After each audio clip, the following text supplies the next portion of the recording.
ప్రభు నామానికే మహిమ కలుగునుగాక.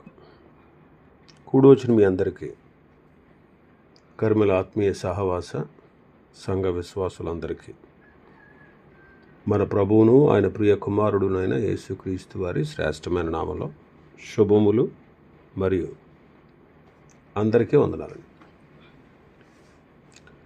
విలాప వాక్యములు 4వ అధ్యాయాన్ని మనం ధ్యానం చేసుకుందాం. విలాపవాక్యములు 4వ అధ్యాయం. ఈ 4వ అధ్యాయంలో ముఖ్యమైన అంశం ఏంటంటే ప్రజల యొక్క వినాశనం,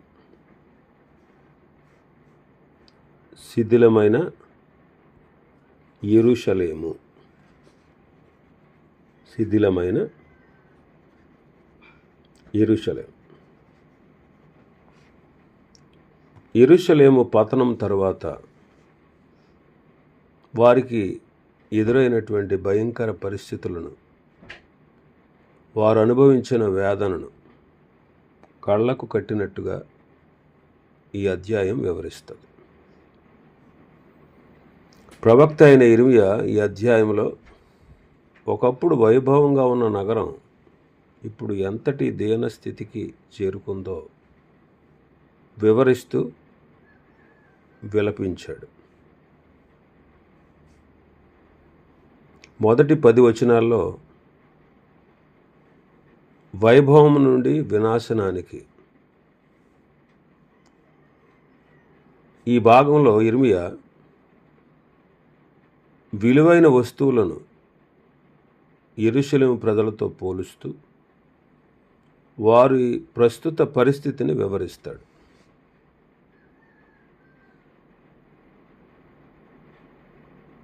ఒకప్పుడు పవిత్రంగా విలువైనదిగా ఉన్న నగరం ఇప్పుడు తన కాంతిని కోల్పోయిందని, పసిపిల్లలు దాహంతో వారి నాలుకలు అంగటికి అంటుకుపోయే స్థితిలో ఉన్నారని, ఆహారం పెట్టేవాళ్ళు లేక పిల్లలు అల్లాడిపోతున్నారని, ఒకప్పుడు సుకుమారంగా పెరిగిన విలువైన బట్టలు ధరించిన వారు ఇప్పుడు పేడ కుప్పల మీద పడుకుంటున్నారని, ఆకలి ఎంత దారుణంగా ఉందంటే దయాహృదయం కలిగినటువంటి స్త్రీలు కూడా తమ చేతులతో తమ పిల్లలనే వండుకుని తినేటువంటి ఘోరమైనటువంటి కరువు సంభవించిందని మొదటి 10 వచనాల్లో చెప్తాడు. ఆ తర్వాత 11వ వచనం నుంచి 16వ వచనం వరకు ఎందుకు ఈ విపత్తు యెరూషలేము మీదకు వచ్చిందో అక్కడ వివరిస్తాడు. అది శత్రువుల విజయం కాదని, ఇశ్రాయేలీయులు చేసిన పాపముల మీద దేవుడు కుమ్మరించిన ఉగ్రత అని,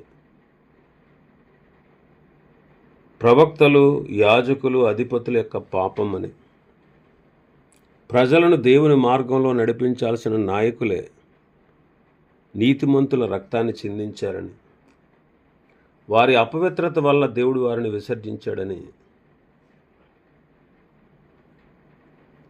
11వ వచనం నుంచి 16వ వచనం వరకు చూస్తాం.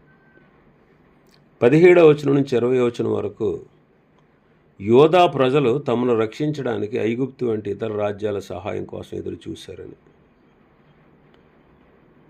శత్రువుల చేతిలో చిక్కుకున్నప్పుడు ఏ దేశం కూడా వారిని రక్షించలేకపోయిందని, దేవుడు నియమించినటువంటి రాజు కూడా శత్రువుల ఉచ్చులో చిక్కుకున్నాడని, ప్రజల ఆశలన్నీ కూడా అడియాశలైపోయాయని 17 నుంచి 20 వచనం వరకు చెప్తాడు. 21 నుంచి 22 వరకు మనం చూస్తే యెరూషలేము నాశనం అవుతుంటే ఎదోము దేశస్థులు సంతోషించారు. ఇశ్రాయేలీయులు తమ శిక్షను తాము అనుభవిస్తున్నట్టే రేపు ఎదోము కూడా దేవుని తీర్పును ఎదుర్కోవాలని హెచ్చరించాడు. ఆ తర్వాత సీయోను కుమార్తె శిక్ష ముగుస్తుందని, దేవుడు వారిని ఇక చెరలోనికి పంపడని, అలాంటి నిరీక్షణతో ఈ అధ్యాయం ముగుస్తుంది. ఈ అధ్యాయం అంతా మనకు ఒక మాటలో నేర్పించే పాఠం ఏంటంటే పాపం ఎంతటి గొప్ప నగరాన్నైనా ఎంతటి గొప్ప వ్యక్తినైనా పతనానికి నడిపిస్తుంది. దేవుని కృపను నిర్లక్ష్యం చేసి లోక సంబంధమైన సహాయం మీద ఆధారపడడం వ్యర్థమని గుర్తు చేస్తుంది. శిక్షాకాలం ముగిసిన తర్వాత దేవుడు మరల తన ప్రజలను పునరుద్ధరిస్తాడు అనే నిరీక్షణ కూడా ఈ అధ్యాయంలో మనకు కనిపిస్తుంది. ఒక్కొక్క వచనంగా మనం ధ్యానం చేద్దాం. మొదటి వచనం, బంగారము ఎట్లు మందగిలినది, మేలిమి బంగారము ఎట్లు మార్చబడినది, ప్రతి వీధి మొగను ప్రతిష్ఠితమైన రాళ్ళు పారవేయబడి ఉన్నవి.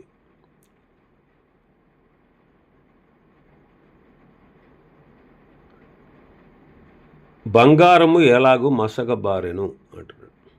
అంటే మందగిల్లింది. మేలిమి బంగారం ఎట్లు మార్చబడింది. బంగారం సహజంగా మెరిసేది, తుప్పు పట్టనది.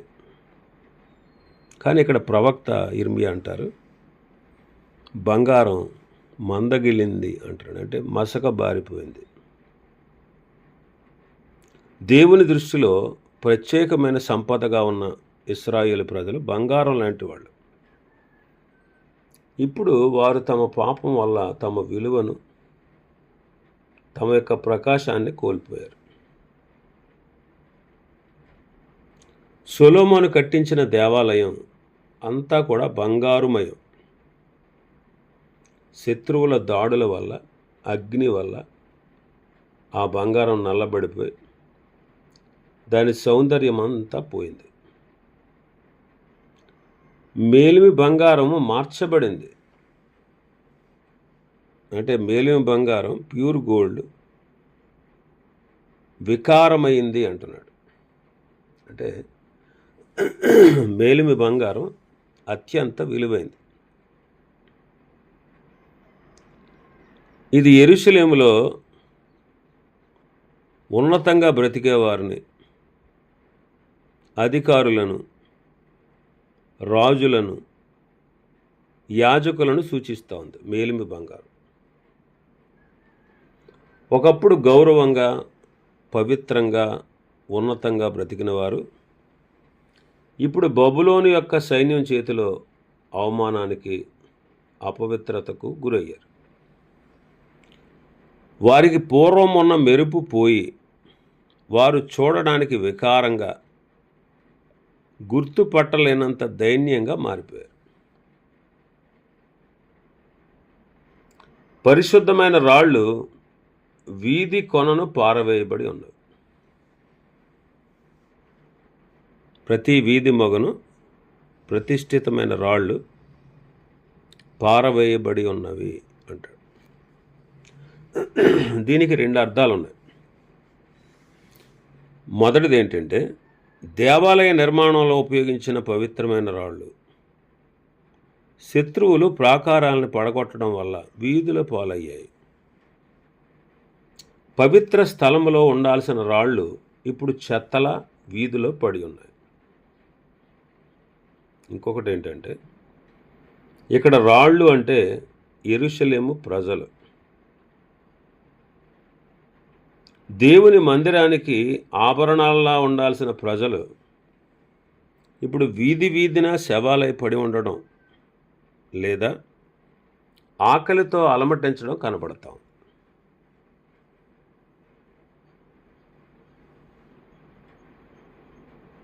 వేదనతో కూడినటువంటి ఈ వచనం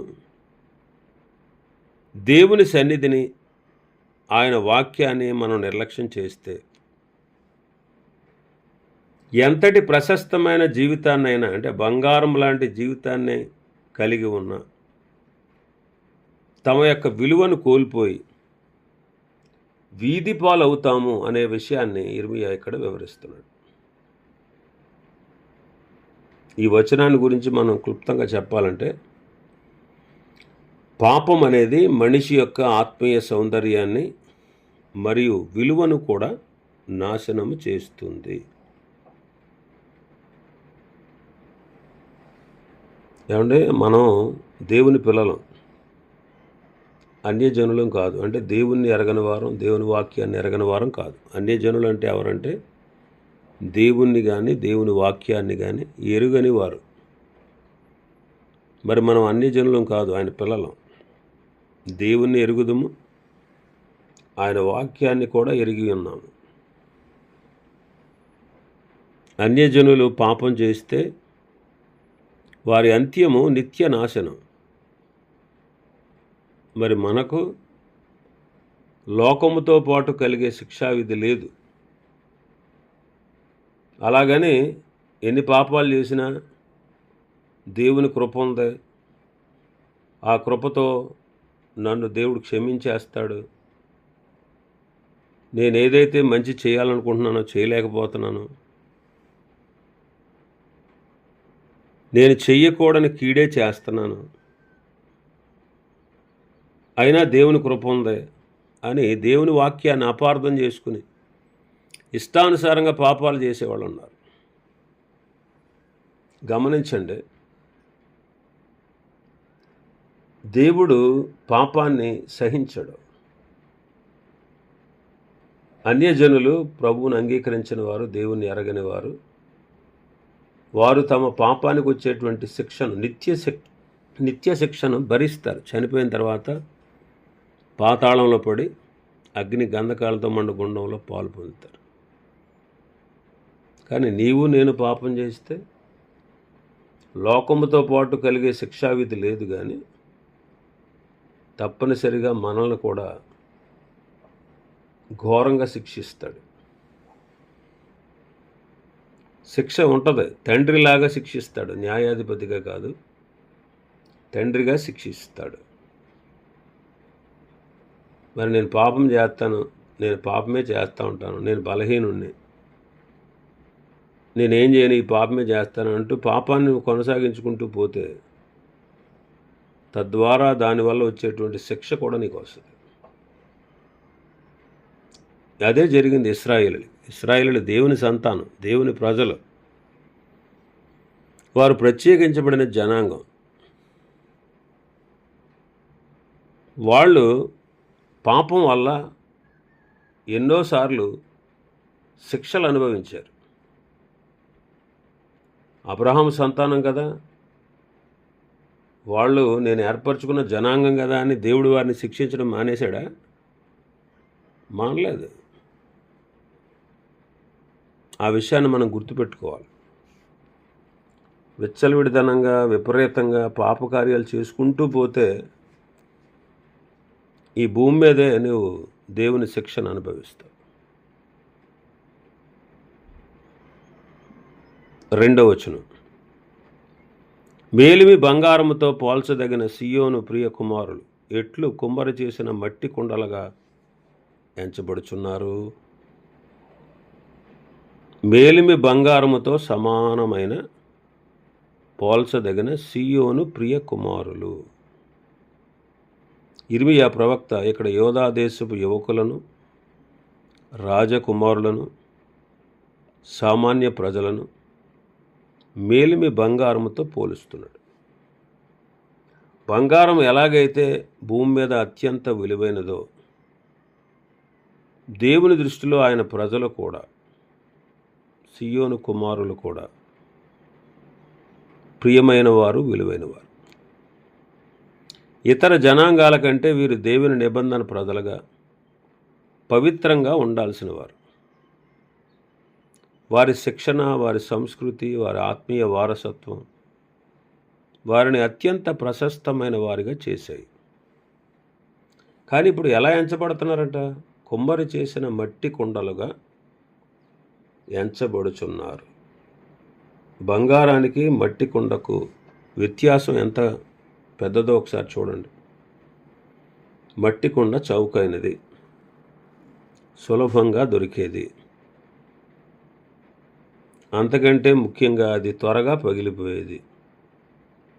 ఒకసారి పగిలిపోతే దానికి విలువ ఉండదు, దానిని ఎవరూ బాగు చేయలేరు, బయట పెంట మీద పారవేస్తారు. మరి ఇశ్రాయేలీయుల యొక్క ప్రస్తుత స్థితి కూడా ఎలా ఉంది?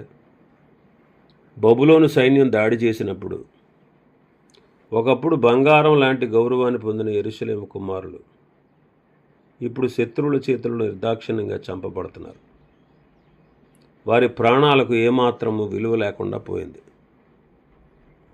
పగిలిన మట్టి కుండను ఎలాగైతే చెత్తలో పారేస్తామో వీరు కూడా అలాగే వీధుల్లో పారవేయబడ్డారు. ఇక్కడ వాళ్ళ దీనస్థితి మనకు కనబడతా ఉంది. ప్రవక్త యొక్క ఆశ్చర్యం, ప్రవక్త యొక్క వేదన ఈ వచనంలో కనిపిస్తూ ఉంది. దేవుని చేత ఏర్పరచబడిన ప్రజలు ఎంతటి హీనస్థితికి ఎలా దిగజారిపోయారు. రాజకుమారులు సైతం శత్రువుల కాళ్ళ కింద నలిగిపోతూ సామాన్యమైన మట్టి పాత్రల కంటే కూడా హీనముగా చూడబడుతున్నారే అని ఇర్మియా విలపిస్తున్నాడు. ఈ వచనం ఇచ్చే ఆత్మీయ సందేశం ఏంటంటే, మనము దేవునితో దేవుని మార్గాల్లో ఉన్నంతకాలం బంగారం లాంటి విలువను కలిగి ఉంటాం. కానీ దేవునికి దూరమై దేవుని మార్గాన్ని విడిచి పాపంలో పడిపోయి లోకంతో కలిసిపోతే లోకం మనల్ని మట్టి కుండలా చూస్తుంది, పగలగొట్టి పారేస్తుంది. కాబట్టి ఒక మనిషికి ఎంతటి హోదా అయినా ఉండొచ్చు, తన హోదాను బట్టి ఎప్పుడు గర్వించకూడదు. విలువైన వస్తువు, బంగారం లాంటి వస్తువు పనికిరాని వస్తువుగా అంటే మట్టి కొండగా మారడం అనేది ఆ దేశానికి జరిగిన అతిపెద్ద నష్టం.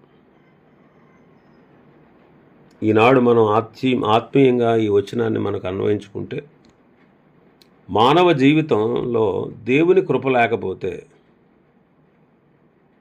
అది అశాశ్వతం, విలువలేనిది. ఈ వచనం మనకు గుర్తు చేస్తుంది. కాబట్టి మన జీవితంలో దేవుని కృప ఉండాలి. దేవుని కృప లేకపోతే మనం కూడా అంతే. ఎంతటి హోదా, ఎంతటి గొప్ప స్థితి ఉన్నా దేవుని కృప లేకపోతే మన జీవితం వ్యర్థం. ఒకప్పుడు గౌరవించబడిన వారు ఇప్పుడు అవమాన భారంతో, ప్రాణభయంతో బ్రతుకుతున్నారని ఇర్మియా రోదిస్తూ ఉన్నాడు. 3వ వచనం, నక్కలైనను చన్నిచ్చి తమ పిల్లలకు పాలిచ్చును, నా జనుల కుమారి ఎడారిలోని ఉష్ణ పక్షుల వలె క్రూరురాలాయను. యెరూషలేము ముట్టడి సమయంలో నెలకొన్న అత్యంత దారుణమైన, హృదయాన్ని ద్రవింపజేసేటువంటి కరువు పరిస్థితిని ఈ వచనంలో వివరిస్తున్నాడు. ఈ వచనం మానవత్వపు సహజ సిద్ధమైన ప్రేమ కూడా కరువు వల్ల ఎలా అంతరించిపోయిందో చూపిస్తూ ఉన్నాడు. నక్కలైనను చన్నిచ్చి తమ పిల్లలకు పాలిచ్చును, కానీ నా జనుల కుమారి ఎడారిలోని ఉష్ణ పక్షుల వలె క్రూరురాలాయను. క్రూర మృగాల కంటే హీనమైన స్థితి అన్నమాట. ఇర్మియా ఇక్కడ జంతువుల స్వభావాన్ని మనుషుల స్థితితో పోలుస్తున్నాడు. సాధారణంగా నక్కలు క్రూర జంతువులు, అవి అడవిలో తిరిగేవి.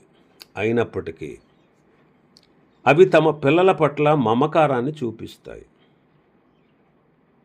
తమ పిల్లలకు పాలిచ్చి వాటిని సంరక్షిస్తాయి. ప్రకృతిలో అత్యంత క్రూరమైన జంతువులు కూడా తమ సంతానం పట్ల బాధ్యతగా ఉంటాయి. కానీ యెరూషలేములోని తల్లులు, సియోను కుమార్తెలు ఆ స్థితిలో కూడా లేరు అంటున్నాడు. వాళ్ళ అరణ్యములోని ఎడారిలోని ఉష్ణ పక్షుల వలె ఉన్నారు. ఆస్ట్రిచ్ అన్నమాట. బైబిల్ గ్రంథంలో ప్రాచీన నమ్మకాల్లో ఆస్ట్రిచ్ అనే పక్షి, ఉష్ణ పక్షి, తమ గుడ్ల పట్ల నిర్లక్ష్యంగా ఉంటుందని చెప్పబడింది. యోబు గ్రంథంలో చదువుతాం ఆ మాట. యోబు గ్రంథం 39వ అధ్యాయంలో మనం చూస్తాం 14వ వచనం నుంచి. అది నేలను దాని గొడ్లను పెట్టును, ధూళిలో వాటిని కాచును. దేని పాదమైనను దాని త్రొక్కవచ్చునని అయినను, అడవి జంతువులు వాటిని చితక త్రొక్కవచ్చునని అయినను అనుకొనకయే ఉన్నది. తన పిల్లలు తనవి కానట్లు వాటి ఎడల అది కాఠిన్యము చూపును. దాని కష్టము వ్యర్థమైనను దానికి చింతలేదు. నిప్పుకోడి అన్నమాట. ఉష్ణపక్షి అంటే నిప్పుకోడి. అది వాత్సల్యము లేనిది. అది ఇసుకలో గుడ్లు పెడుతుంది. వాటిని ఎవరైనా త్రొక్కుతారేమో అని పట్టించుకోకుండా వదిలేస్తుంది. యెరూషలేములో తల్లులు తమ పిల్లల పట్ల ఉద్దేశపూర్వకంగా క్రూరంగా మారలేదండి. కానీ భయంకరమైన ఆకలి, వారి నిస్సహాయత వారిని అలా మార్చేసింది. తమ దగ్గర పాలు లేకపోవడం వల్ల, లేదా దేశం మీదకు వచ్చినటువంటి శత్రువుల వల్ల కలిగిన ప్రాణభయం వల్ల వారు తమ సొంత బిడ్డల యొక్క ఆకలి కేకలను పట్టించుకోలేదు. రాతి గుండె కలిగిన వారుగా మారిపోయారు అని భక్తుడు వాపోతున్నాడు. కరువు యొక్క తీవ్రత ఎంత భయంకరంగా ఉందో చూడండి. ఈ వచనం అప్పటి కరువు ఎంత భయంకరంగా ఉందో వివరిస్తూ ఉంది. పసిపిల్లలు ఆకలితో ఏడుస్తున్నా వారికి తిండి పెట్టలేక, పాలు ఇవ్వలేక తల్లులు వారిని వదిలేయాల్సిన దుస్థితి ఏర్పడింది. ఇది శారీరక కరువు మాత్రమే కాదు, ఇది ఒక జనాంగం యొక్క నైతిక మరియు మానసిక పతనాన్ని సూచిస్తూ ఉంది.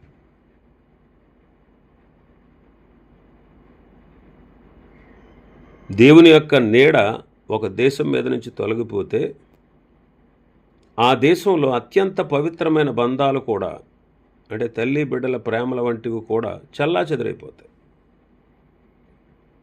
మనిషి తన పాపం వల్ల దేవునికి దూరమైనప్పుడు తన సహజ సిద్ధమైన కరుణను కూడా కోల్పోయి జంతువుల కంటే హీనముగా మారేటువంటి ప్రమాదం ఉందే అనే విషయాన్ని ఈ వచనం మనకు హెచ్చరిస్తూ ఉంది. కాబట్టి శత్రువుల ముట్టడి వల్ల కలిగిన ఆహారపు కొరత మనుషులను ఎంత క్రూరత్వానికి నెట్టేసిందో ఇర్మియా ఈ వచనంలో రోదిస్తూ రాస్తూ ఉన్నాడు.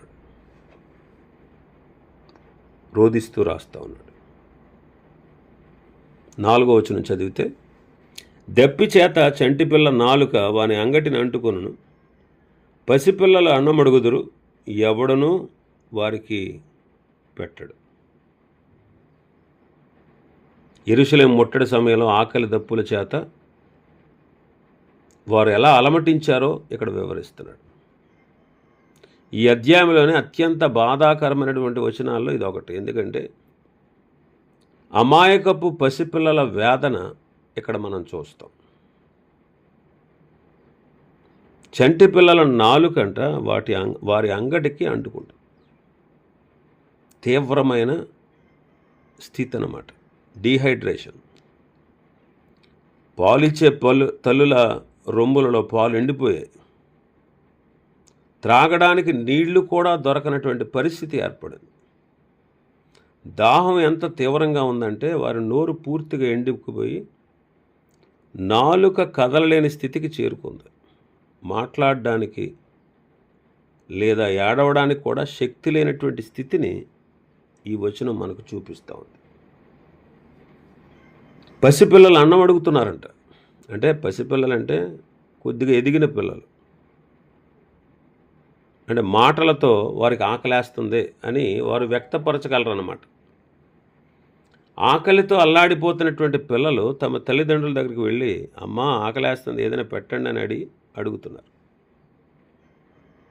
పిల్లలకి వారి నగరం ఎదుర్కొంటున్న రాజకీయ, వారి పతనానికి కారణమైన ఆత్మీయ కారణాలు తెలియవు. వారికి తెలిసిందల్లా కూడా ఆకలి, కడుపు మంట మాత్రమే. మరి వారికి పెట్టేవాళ్ళు ఎవరైనా ఉన్నారంటే ఎవరు లేరు.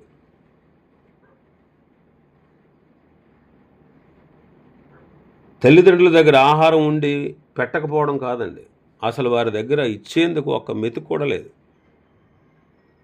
పిల్లల ఆకలి తీర్చలేనటువంటి తండ్రులు, వారి ఏడుపులు చూడలేని తల్లులు, సమాజం అంతా కూడా ఇలాగ నిస్సహాయత స్థితిలోనికి వెళ్ళిపోయింది. ఒకప్పుడు పాలు తేనెలు ప్రవహించేటువంటి దేశం అని పిలువబడిన కనానులో ఇప్పుడు కనీసం పిల్లలకు రొట్టె ముక్క ఇచ్చే నాదుడు కూడా లేని పరిస్థితి, దుస్థితి ఏర్పడింది. పాపం యొక్క పర్యవసానాలండి. ఇశ్రాయేలీలు దేవుని విడిచిపెట్టి విగ్రహారాధన చేసినప్పుడు వాళ్ళ దుస్థితి ఎలాగే ఉంటుంది, వాళ్ళు ఇలాగే శ్రమల పాలవుతారు అని ద్వితీయోపదేశకాండం 28లో దేవుడు ముందే రాయించాడు. ద్వితీయోపదేశకాండం 28వ అధ్యాయం చదివితే,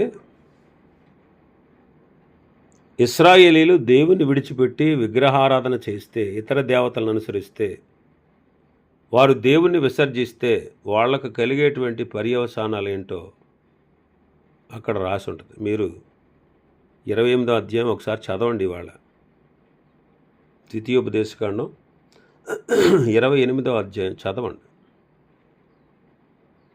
వాళ్ళు దేవుని విడిచిపెట్టి విగ్రహారాధన చేస్తే, వాళ్ళ దేవుడి మాట లెక్క చేయకపోతే, దేవుడు చెప్పినట్లుగా వాళ్ళు చేయకపోతే వాళ్ళకు కలిగేటువంటి కీడులు 15వ వచనం నుంచి చెప్పబడతాయి చివరి వరకు. కరువు, ముట్టడి, ఆ మాటలన్నీ కూడా అక్షరాల ఇర్మియా కాలంలో నెరవేరినాయి. చూడండి, పెద్దలు తప్పు చేశారు, దేవునికి విరోధంగా వాళ్ళు తిరుగుబాటు చేశారు. మరి తర్వాత అమాయకపు తమ సంతతి వారు, పిల్లలు, వారు కూడా ఎంతో భారీ మూల్యాన్ని చెల్లించుకోవాల్సి వస్తుంది. ఇప్పుడు తన యందు భయభక్తులు గలవారిని దేవుడు 1000 తరాల వరకు కరుణిస్తానన్నాడు. 1000 తరాలకి నీవు ఆయన యందు భయభక్తులు నిలిపితే నీ తర్వాత 1000 తరాల వారు కరుణించబడతారు. నీవు చేసేటువంటి బాధ అంటే నీవు కలిగించిన నష్టం నీ వరకే ఆగదు. ఆ తర్వాత నీ పిల్లలు కూడా నష్టాన్ని, నాశనాన్ని పొందుతారు. చూడండి, యాకోబు విశ్వాసే, జ్యేష్ఠత్వం కోసం ప్రయాసపడినోడు. కానీ తాను చేసినటువంటి మోసం తనకు ఎదురొచ్చింది. తాను చేసినటువంటి మోస పనులు తమ పిల్లలు కూడా నేర్చుకున్నారు. అందుకే వాళ్ళు చూడండి ఎలా ఉన్నారు, వాళ్ళ పరిస్థితి కూడా, వాళ్ళు కూడా సరైన మార్గంలో లేరు. మరి యాకోబు మారాక, దేవుని ఆశీర్వాదం నిజంగా పొందుకున్న తర్వాత వృద్ధాప్యంలో పుట్టినటువంటి యోసేపుని ప్రత్యేకమైన వ్యక్తిగా పెంచాడు. కాబట్టి యోసేపు ప్రత్యేకించబడి వాళ్ళందరితో కలవకుండా దేవుని నమ్మి, దేవుని ఎరిగి ఒక ప్రత్యేకమైనటువంటి వ్యక్తిగా అన్ని పరిస్థితుల్లో కూడా, కష్టాల్లో, నష్టాల్లో, శ్రమల్లో, బాధల్లో కూడా ఒక ప్రత్యేకమైన వ్యక్తిగా ఎదిగాడు. అది మనం నడిచిన తీరుని బట్టే మన బిడ్డలకు కూడా వస్తుంది. మనం భక్తి చేస్తే వాళ్ళు భక్తి చేస్తారు, మనం భక్తి చేయకపోతే వాళ్ళు కూడా భక్తిలోంచి తొలగిపోతారు. కాబట్టి రక్షణ పొందిన తర్వాత నా ఇష్టానుసారంగా నేను పాపం చేసి, ఎన్ని పాపాలు చేసినా దేవుడు క్షమిస్తాడంటాం, అది అవివేకం.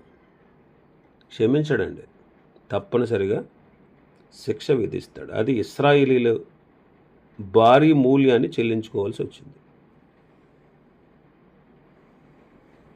కాబట్టి దేవుని వాక్యం, ఆయన కృప, ఆయన జీవాహారం కరువైనప్పుడు ఒక జనాంగం ఎంతటి దౌర్భాగ్య స్థితికి దిగజారిపోతుందో ఈ వచనం మనకి హెచ్చరిస్తుంది. ఒకప్పుడు వైభవంగా ఉన్న యెరూషలేము వీధులు ఇప్పుడు ఆకలి తలమటించే పసిపిల్లలు వారి యొక్క శ్మశాన వాటికల్లాగా మారిపోయాయే అని ఇర్మియా గారు రోదిస్తూ ఉన్నాడు. ఇంకా చాలా విషయాలు ఉన్నాయి ఈ అధ్యాయంలో. ప్రభు చిత్తమైతే రేపటి దినం మరికొన్ని విషయాలు మనం ధ్యానం చేసుకుందాం. దేవుడి వర్తమాన వాక్యాన్ని మన వినికిడిలో ఆశీర్వదించును గాక. ఆమేన్.